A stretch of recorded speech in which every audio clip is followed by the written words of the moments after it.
कि कैसे कैसे वो दौर आया कि आराम से संगत खाना खा रही है, हमला हुआ, शहीदियाँ हुई और उसके बाद 13 अप्रैल 1978 के बाद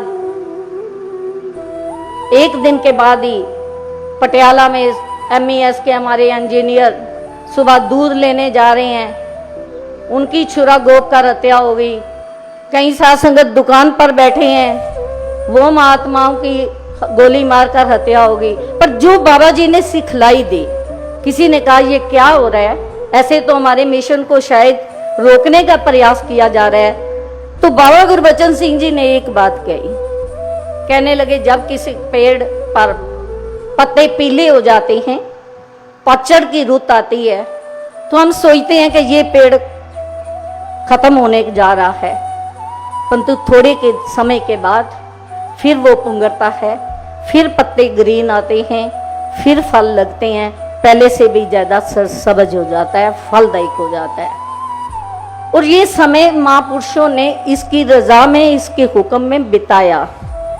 ऐसा भी साथ संगत समय आया कि दसी पीछे किसी गांव में गई तो वो बहन जी बताने लगे कि उनके दोनों बेटे और पति तीनों बैठे घर में रात का खाना खा रहे थे, 6-7 बजे का टाइम था।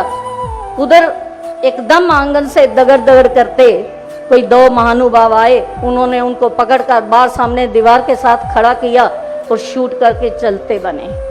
कहीं साथ संगत हमने देखा कि जो गुरसिख इसने तैयार की है वो साथ संगत कितने बलिदानी है। नहीं तो घर में भी कोई कष्ट आता है तो इंसान सोचता है पहले मैं अपनी जान बचाऊं। इतनी एग्जाम्पल नहीं दे पाएंगे, एक आधा एग्जाम्पल केवल। हमारे प्रीत जी बरनाला, वो साथ संगत इतने महान, आप जानते हैं, वो कवि भी थे, गजलकार भी थे, प्रचारक भी थे। उनके पीछे जब कुछ ऐसे लोग लगे, वो बस पे सफर कर रहे थे, संगरूर बस स्टैंड पर उतरे, देखा कि मेरे पीछे हथियारबंद लोग लगे हैं।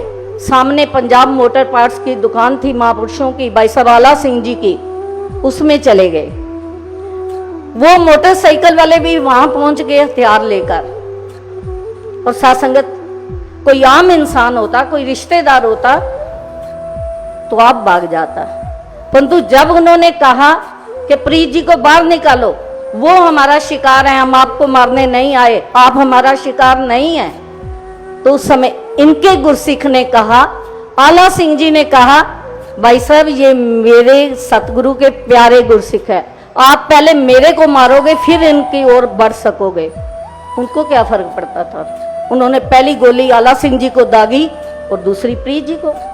कई 3 महात्मा खड़े हैं, चाहे वो साध संगत उपासक जी के भाई साहब थे, चाहे हमारे टिक्का साहब थे, चाहे साध संगत लहरी जी थे। ऐसे ऐसे महात्मा जो बर्फ की सिलों पर लटाए गए, जिनके घरों के आगे ताले लगा दिए गए, दूध नहीं जाएगा, पानी नहीं जाएगा, ये सब कुछ इन्होंने, भक्तों ने भी सहन किया। तो ताकत इनकी थी जिन्होंने कहा कि पतझड़ के बाद फिर फूल आएंगे, फिर फल लगेगा, फिर बहार आएगी। तो आज बाबा जी यही मांगते हैं कि आपने बहार दी है, इस बहार के पीछे जितने जितने महापुरुषों ने सिखलाइयाँ दी हैं, आपके भाने को माना है। आज भी वो शहीद परिवार जो सैकड़ों में हैं, वो सब आपके दर पर झुके हुए हैं, लगे हुए हैं। ऐसी ताकत बख्शो हर गुरसिख को कि छोटी छोटी बातें लेकर हम कहीं पर अपनी गुरमत के रास्ते के डगर से भटक ना जाए, ऐसा आशीर्वाद देना, प्यार से कहना।